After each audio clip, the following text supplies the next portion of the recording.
Comment s'habiller quand on dirige une équipe?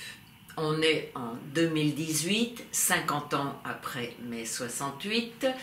Les femmes aujourd'hui ont acquis des postes de responsabilité et néanmoins, elles gardent toujours une sorte de difficulté à s'imposer dans les équipes masculines, et vestimentairement, ça reste une interrogation.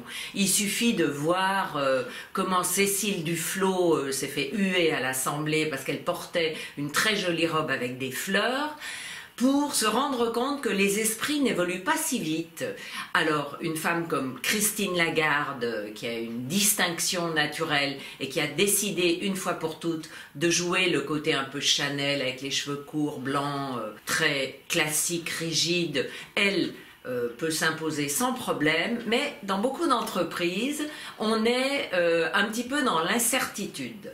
Donc, il faut vraiment réfléchir à la façon dont on s'habille, parce que le vêtement, qu'on le veuille ou non, c'est un langage, ça impose quelque chose, ça dit quelque chose de nous. Pour parler concrètement, il y a des pièces qu'il faut, à mon avis, éviter quand vous avez un poste à responsabilité.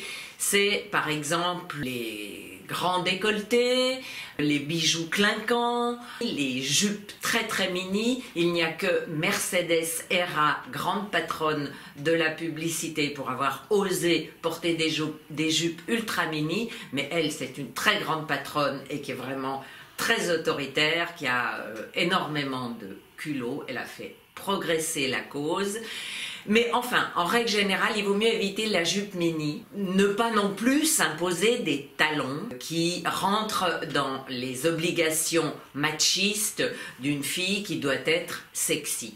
Donc c'est assez subtil. En revanche, ce qui est intéressant quand on arrive dans une boîte, c'est d'abord de repérer quels sont les codes. Ne pas faire de faux pas si les gens sont habitués à s'habiller en noir et blanc, ne pas arriver le deuxième jour avec du rouge.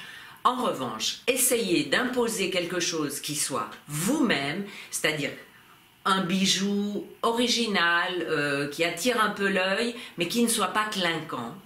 Ou des chaussures colorées, par exemple, ou par exemple se faire les ongles en rouge, ça peut être plus ou moins bien interprété, mais c'est un geste fort. Et n'oubliez pas que quand vous arrivez avec votre look, vous conditionnez le style de l'équipe aussi. Les gens plus jeunes, les gens plus subalternes, sous vos ordres, vont adopter probablement le style, les pistes que vous leur donnez.